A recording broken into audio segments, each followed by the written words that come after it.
Hello and welcome to this short video about the new guidelines from NIST on the management of secure shell. My name is Jonathan Lewis and I'm the Director of Product Marketing at SSH Communications Security.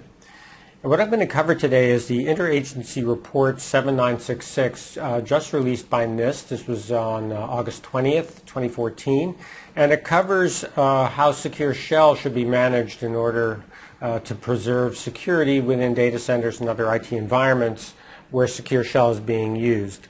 I'm going to talk a little bit about NIST guidelines in general and sort of how the various publications of NIST work together to provide security controls, and then I'll get into the details at a pretty high level of this IR.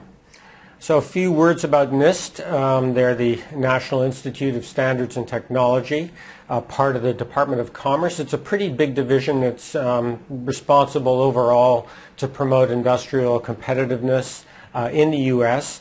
And within NIST, there's a computer security division, and they cover areas such as crypto standards and algorithms. They provide the FIPS validation for commercial products.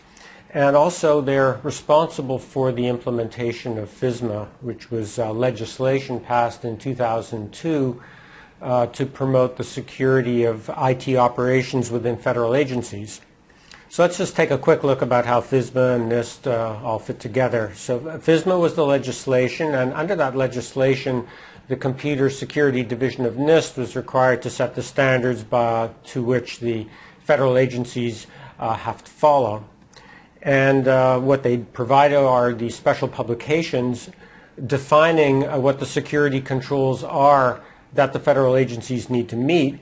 And beyond that, NIST also publishes interagency reports, which are reports on specific areas of technology that are not necessarily covered in the special publications. So it goes to a level of detail that the special pubs don't address, and so in specific technology areas like managing mobile devices, cloud services, etc., the interagency reports provide those specifics around how to manage those types of technologies in a way that meets the requirements of the guidelines of the special pubs.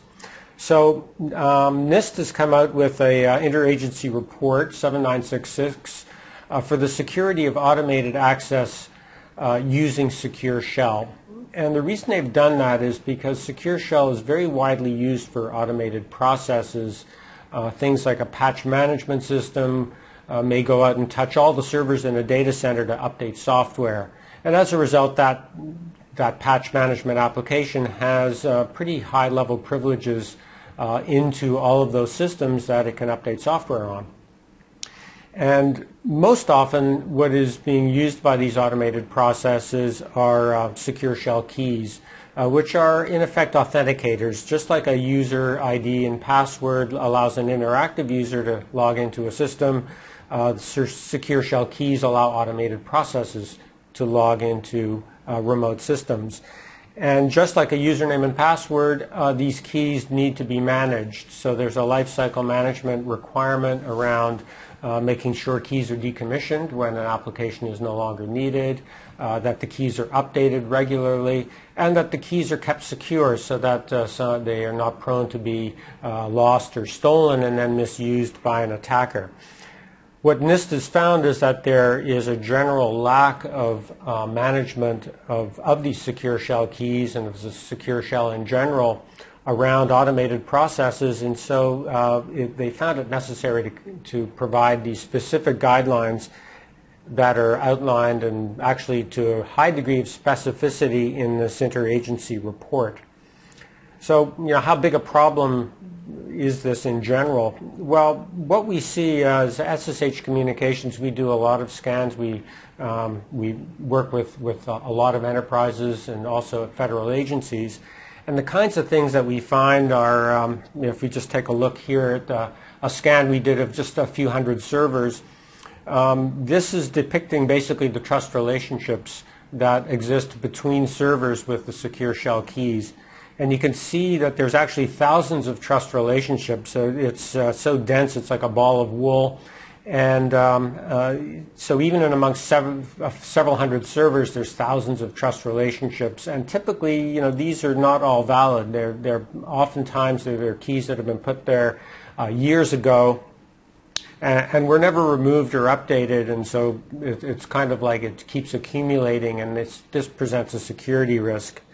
What you can also see in this graphic are authentications that are coming from unknown sources. So there are keys out in this within the server environment to which the private key is unknown. So there may be private keys out there from the outside that can get into this environment, and that can be a severe security risk.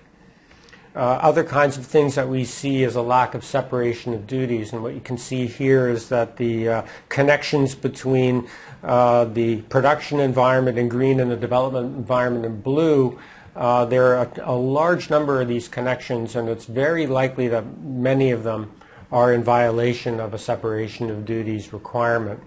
And again, you can also see unknown connections that are potentially coming from the outside to both production and test.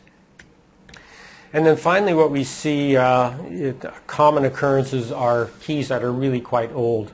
In this case, the largest number of keys are actually over 5 years old, and that kind of plays into why we see so many trust relationships and things, because keys are being added and they're just sort of staying within the center. And so these are some of the issues that NIST is aware of. It's taking place within federal agencies, and so the interagency report is really kind of a wake-up call to start doing something about it. So how do you use this interagency report? It provides the specific guidance for managing secure shell and secure shell user keys. There's a great deal of specificity in this report. And the guidance maps directly to the security controls for Special Publication 800-53, which is kind of like the main set of security controls that federal agencies need to follow. And it also maps to the President's cybersecurity framework, which are the recommendations from the federal government to the commercial space. So whether you're a commercial entity or a federal agency, this IR really does have relevance for your operations. So how can SSH Communications help? We have a white paper, so I encourage you to check it out. It's on our website. What CISOs need to know about the new NIST guidelines. We can also provide risk assessments, do a full analysis of your environment and let you know where you're meeting or not meeting the security controls required from this interagency report.